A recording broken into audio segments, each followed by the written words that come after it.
En attendant, il faut passer. Ouais, oui, je suis désolé. Ouais, c'est un petit peu comme le Dodan. C'est comme s'il y avait un Dodan sur l'autoroute. C'est moi, voilà. Et c'est en ce moment la grande braderie du fonctionnaire, le saviez-vous?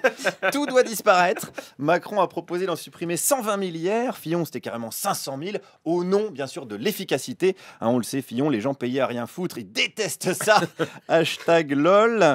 Hashtag si le foutage de gueule avait un visage, il aurait des gros sourcils. Mais bon, ceci dit, si les politiques le proposent, c'est que ça fait son petit effet dans l'opinion publique. Et l'opinion publique, moi, j'aime bien lui poser des questions. Voilà, alors je suis allé la voir ce matin, l'opinion publique, et j'ai d'abord rencontré une dame qui soutient Fillon mordicus, mais qui n'était pas au courant qu'il voulait virer les fonctionnaires. Et quand je lui ai appris le truc, elle était pas contente, la dame. Et pourquoi? Mais je comprends pas qu'il veut enlever des fonctionnaires. On en a besoin, non, d'un chien. Oui, mais c'est dans son programme.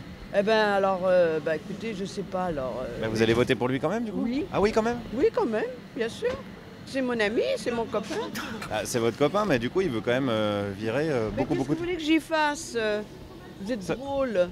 Ça vous rend triste quand même, j'ai l'impression. Ben oui, bien sûr. Oh, mignonne.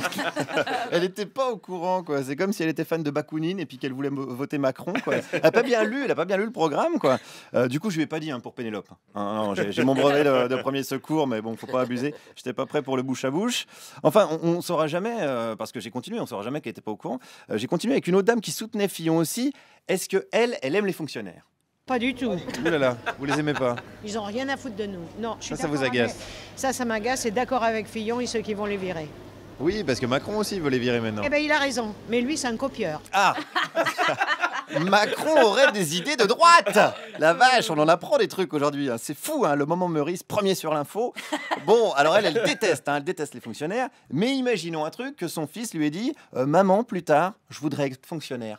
Mais c'est pas possible, il n'y a pas de fonctionnaire chez nous, ça c'est inné, c'est le truc qu'on fait de génération en génération. Chez nous on bosse et on travaille. Il y a des générations de fonctionnaires? Oui, il y a des générations. Mais si vous avez dit quand même maman, je veux faire fonctionnaire dans une mairie?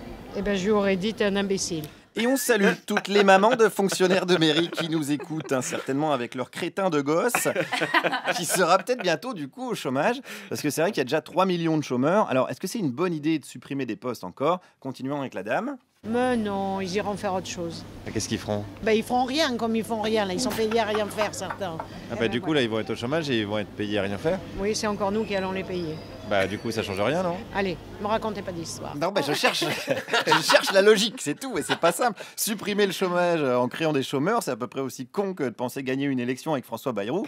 Enfin, disons que c'est des gens qui aiment bien se mettre des handicaps, quoi, on va dire. Alors, une autre dame avait peut-être eu vent d'une autre solution pour supprimer les fonctionnaires.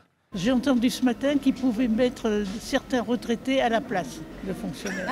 Ah bon? Oui, vous n'avez pas entendu ça? Non, j'ai pas entendu. Eh bien si, ils l'ont dit ce matin à la radio. Mais alors si les fonctionnaires, ils faisaient déjà rien? Voilà, s'il n'y a rien à faire... Les retraités, ils seront payés quand même? Bien sûr. Ouais, donc ça change rien du tout en fait, cette histoire. Alors l'intérêt, c'est quand même que si tu te fais contrôler par un flic qui a 73 ans, le temps qu'il sorte sa matraque, t'as le temps d'enfiler un slip en plomb, c'est quand même toujours pratique. Mais sinon, je vois pas bien quand même la logique. Alors la logique de ce monsieur est beaucoup plus claire. On a 5 millions de fonctionnaires, on en a besoin de 2. Ah oui? Voilà. Selon quel calcul? Après, c'est du superflu.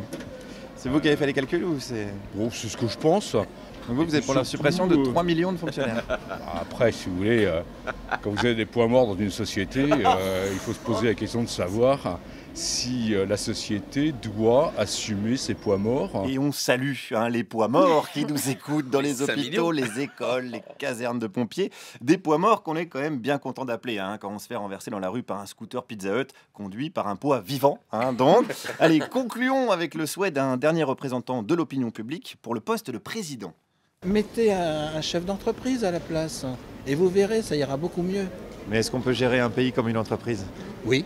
Ah, vous pensez? Bien sûr. Il y a un budget, il y a des rentrées, il y a des sorties. Mais une entreprise, son but, c'est de faire des bénéfices. C'est normal parce qu'il y a une rémunération qui doit être faite aux capitalistes. Oui, mais un pays, est-ce que c'est ça vraiment? Mais non. Donc non, du coup. Vous m'avez dit oui, c'est pour ça? Non. Oui, c'est pas clair. C'est pas clair. Alors, ce qui est clair, par contre, c'est qu'à coup d'éditos, d'articles, d'émissions, de reportages, le système capitaliste a quand même réussi le pari fou de privatiser l'opinion publique. Merci Guillaume Meurice, reporter sur Radio Poids Mort. Nous sommes en compagnie de Lolita Séchant.